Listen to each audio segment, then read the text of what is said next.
I want to tell you about David and Camille Washington. David is 34 years old. Camille is 32. A little over 2 years ago, they did what almost everyone around them told them responsible adults should do. They bought a house. Not recklessly. They got married, they saved, they tried to be serious. They listened to family, they listened to friends. They listened to the cultural voice that says homeownership means stability, maturity, responsibility, and wise adulthood. So they bought a 4-bedroom house in a neighborhood everyone described as solid. It stretched them. But that stretch felt noble.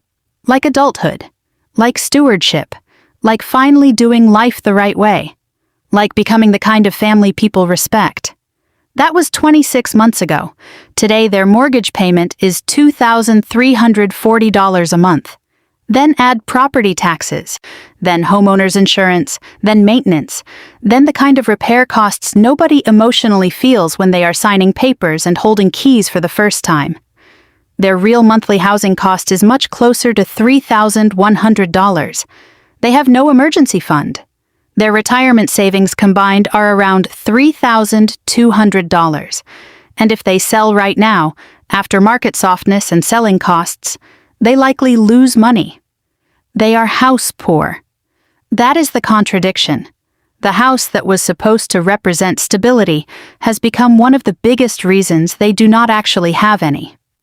When I asked David what drove the decision, he said the sentence almost every stretched buyer eventually says in one form or another: "We felt like renting was throwing money away, and buying just felt like what responsible Christian adults do."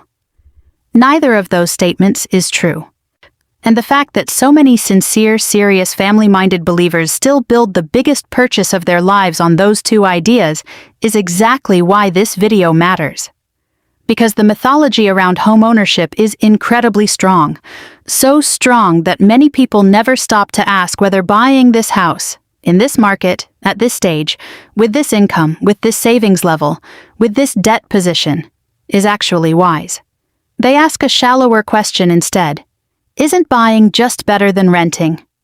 And that question is too weak to guide the biggest financial decision most families ever make. Because buying can absolutely be wise. And buying can absolutely become a trap. Renting can absolutely be wise.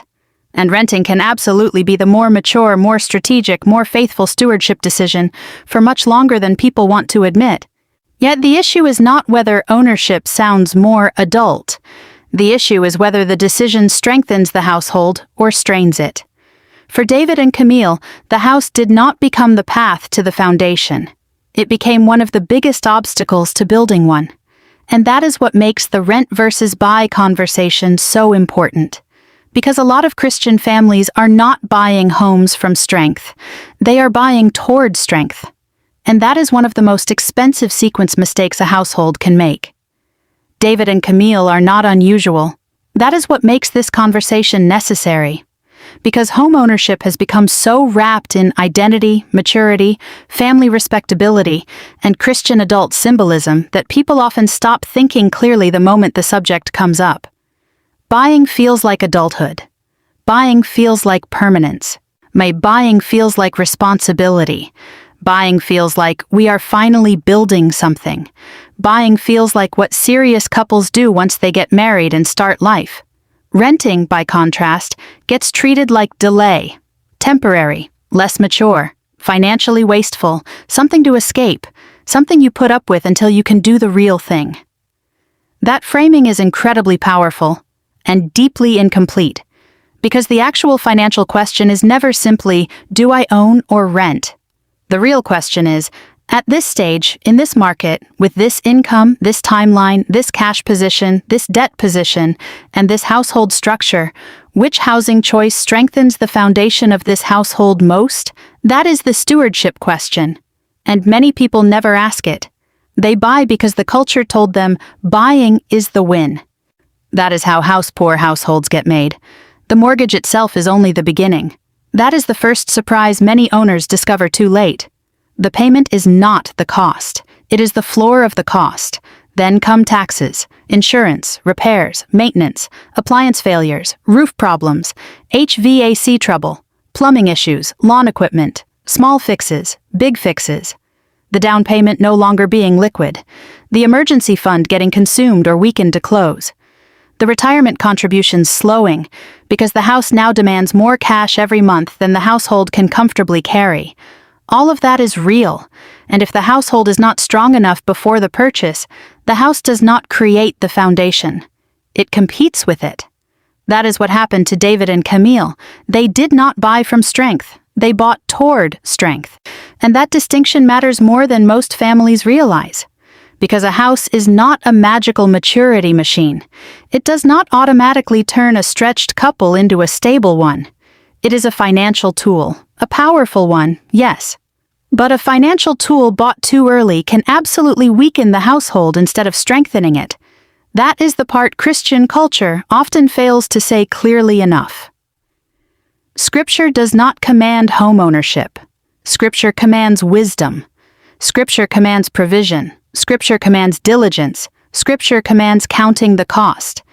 It does not say every faithful family should own instead of rent to qualify as mature. That message came from somewhere else, and it has cost a lot of households a lot of years. That is why this topic is more emotionally loaded than it first appears. Because when a couple buys a house, they are not usually buying only shelter. They are also buying meaning. Meaning about who they are. Meaning about whether they have made it.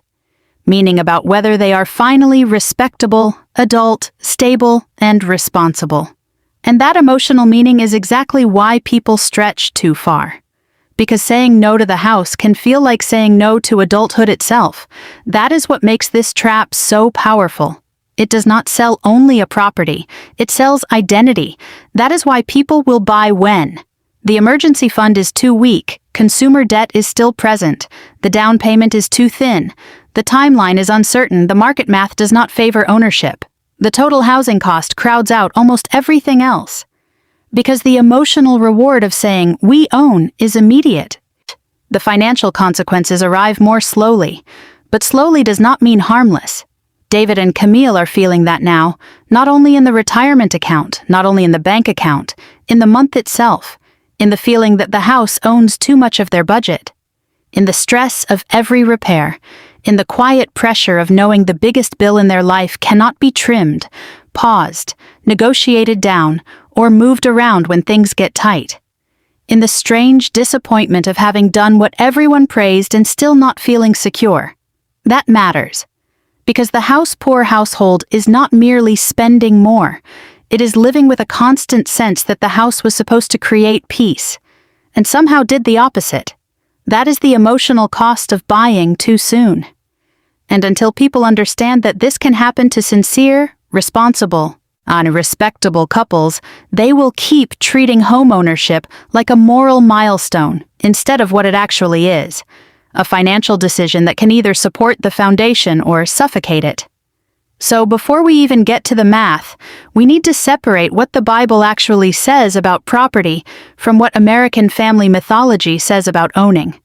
Because those two things are not the same, and a lot of Christian couples are making housing decisions under the illusion that they are. In this video, I am going to do 4 things. First, show you what the Bible actually says about property and housing, because it is much less prescriptive than many believers assume. Second, show you the true cost of home ownership, because most buyers emotionally count only the mortgage and discover the rest too late. Third, show you when renting is actually wisdom. And fourth, show you when buying becomes wisdom, because this is not an anti-home ownership video.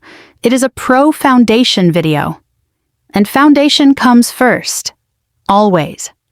One of the strangest things about Christian homeownership pressure is how often it carries moral force without clear biblical support.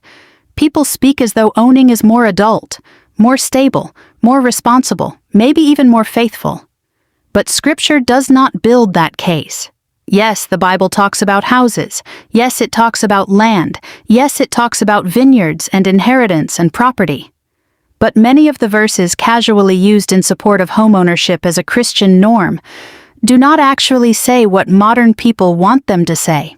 But take the verse, "By wisdom a house is built." That verse is often used as if it means wise people buy homes. But in biblical language, house frequently means household, family life, a life established with wisdom. That is not the same thing as saying every mature believer should hold a mortgage. Then think about the many examples people ignore because they do not fit the modern mythology. The patriarchs lived in tents. Jesus had no home of his own. The early church met in borrowed and hosted spaces. The New Testament does not create a theology of spiritual maturity based on property ownership. That matters. Because if Scripture does not moralize ownership, believers should be very careful about doing it themselves. Now look at the principle that does directly apply. Luke 14:28. Which of you, desiring to build a tower, does not first sit down and count the cost? That applies to housing with painful force. Count the cost, not the mortgage only, not what the lender says you qualify for, not whether the payment can technically fit on paper. The full cost. That means mortgage taxes, insurance, maintenance repair, volatility opportunity cost of the down payment selling friction timeline risk, and whether the household can absorb all of that without starving every other part of the financial life. That is what wisdom does. It counts. And Scripture gives you room to make the housing decision on that basis. It does not say, own, because that proves maturity. It says, act wisely. And sometimes wisdom leads to buying. Sometimes it leads to renting much longer than peers, parents, and church-adjacent social pressure would like. That is the freedom many believers need to hear, because renting is not theological failure. It is one way of purchasing shelter. And if that method protects the household better at a certain stage, then renting is not second best. It is wise. That means the real issue is not moral status. It is math. And the math around homeownership is where most of the cultural mythology falls apart. Because the mortgage is not the cost. It is the beginning of the cost. And once you understand the beginning is not the whole thing, the housing decision looks very different. The mortgage is not the cost of homeownership. It is the floor of the cost. That misunderstanding alone has misled huge numbers of households.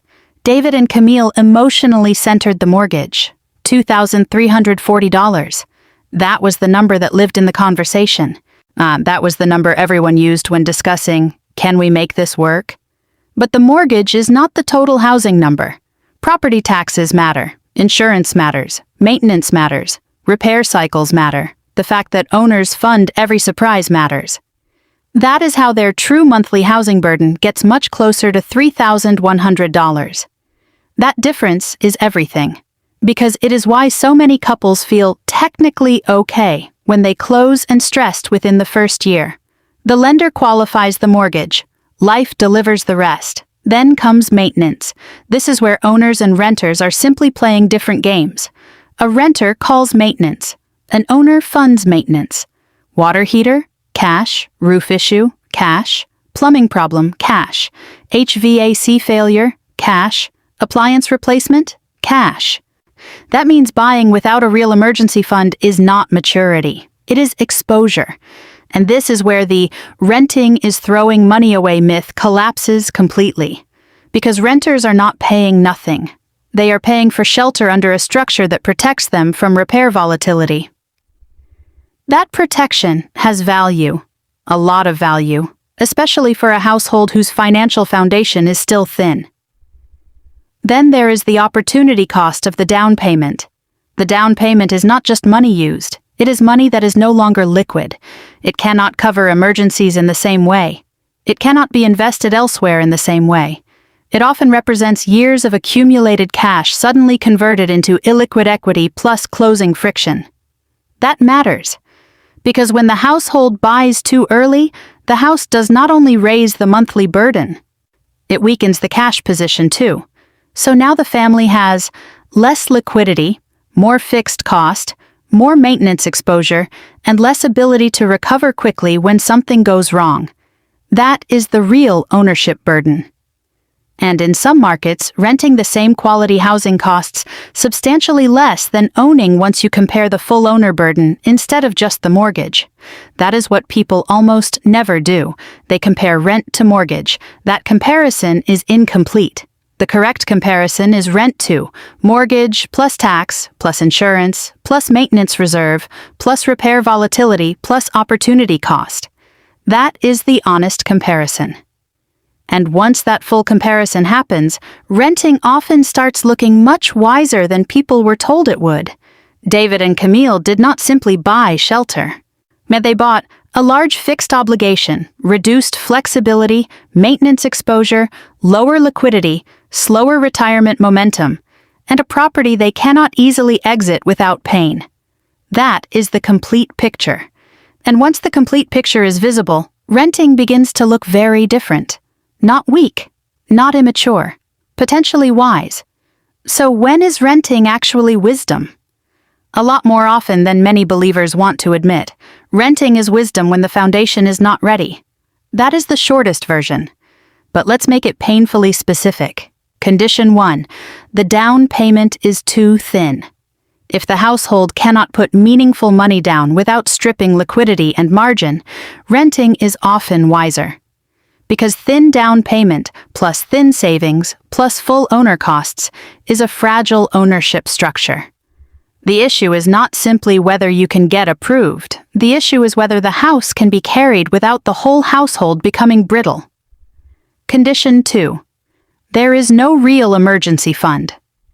Buying a home without emergency savings is like buying a machine full of future repair bills without the cash to absorb them. That is not maturity, that is exposure. And because homeownership guarantees future repair needs, not having reserves is not a minor concern. It is a structural weakness. Condition 3. The timeline is uncertain. If the household may move in 3 years, a buying can be a terrible decision. Why? Because buying and selling are expensive. Transaction costs are real.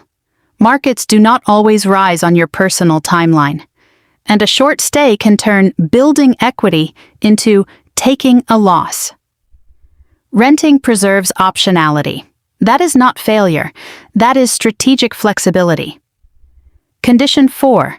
True housing cost crowds out the rest of the financial life. If total ownership cost weakens retirement, margin, savings, peace, and giving, then the house is not strengthening the household. It is weakening it.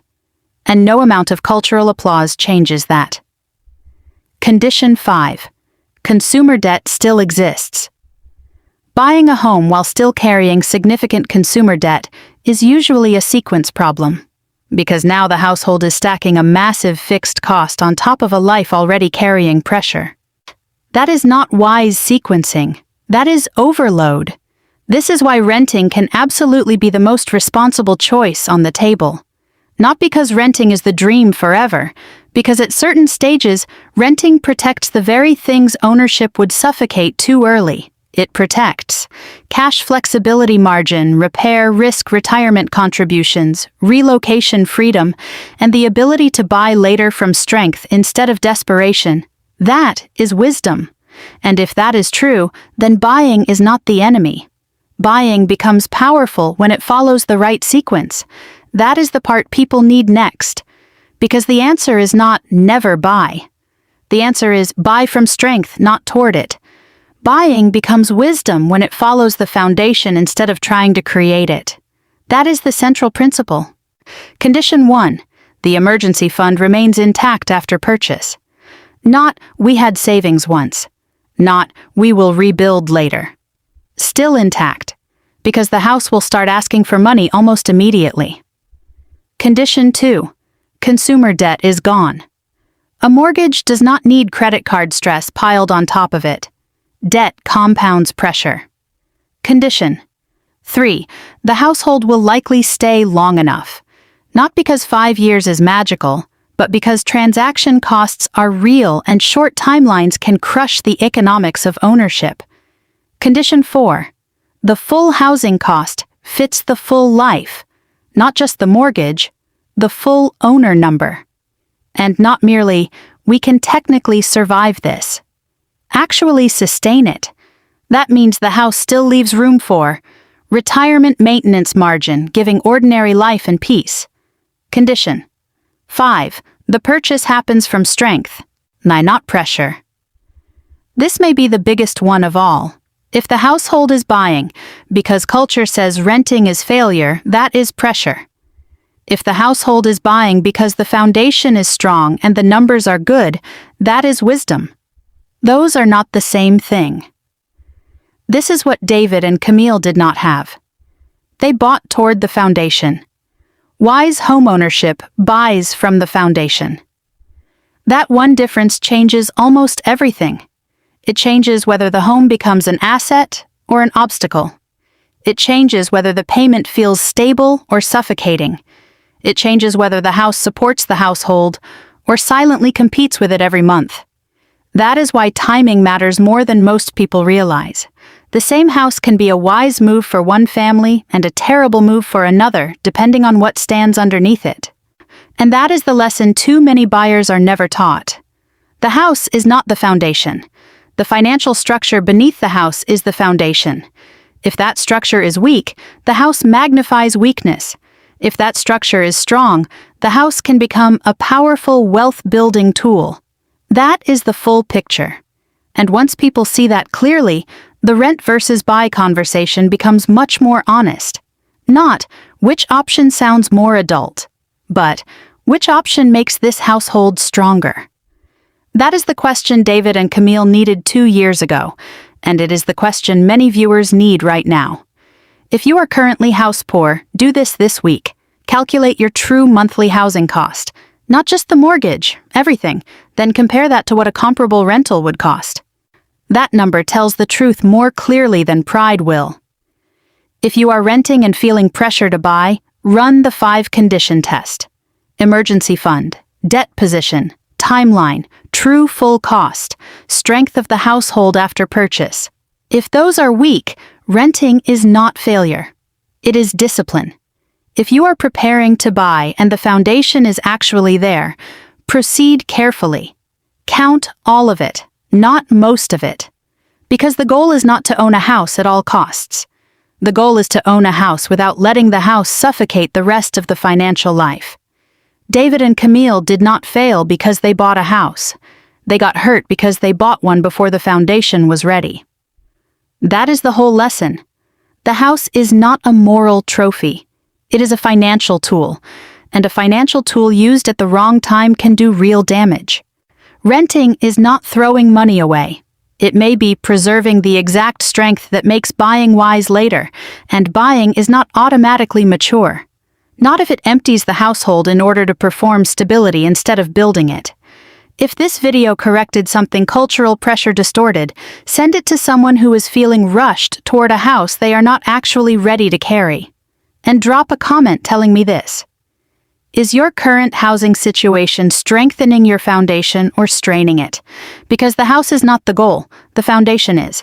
Build that first, then let the housing decision follow wisdom instead of mythology.